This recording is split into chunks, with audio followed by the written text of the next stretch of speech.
We also are getting yet another lesson in Albonomics, which of course is say whatever you can to win an election and then who cares after it. The media says he's the greatest Prime Minister of all time. The polls keep going up until now, where even the Channel 9 newspapers are saying the honeymoon is over. Now, there is a thing that is the ultimate measure here about your ability to pay for things, and it is called real wages. Put simply, you get paid a certain amount to do work, but then you have to go and spend that money.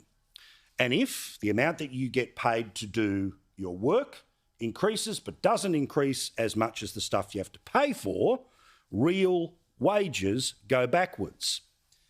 And today, we learned that real wages went backwards and had their largest decline in a decade last year.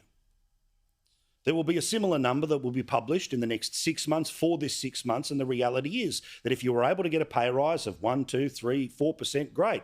But when inflation is the best part of high sixes, those numbers don't match up. It means every dollar you have is worth 95, 93, 91 cents.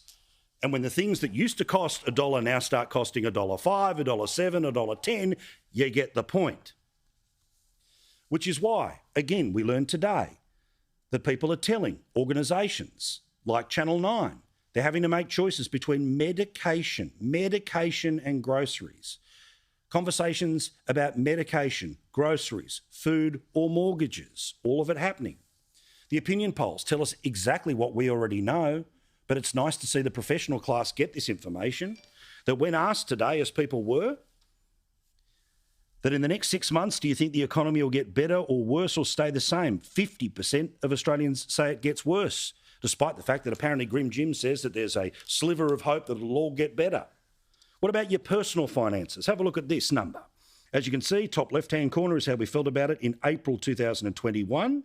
You can see by about election time, which is about the middle, and you can see where it is today.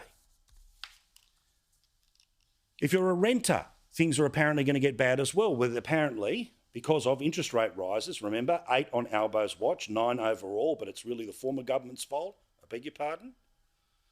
Even I, who was bad at maths and did maths in space at high school, can work out that the majority of those has happened on their watch. Get ready for rent to go up about 11%. That's if you're lucky enough to actually be able to have a place to rent right now.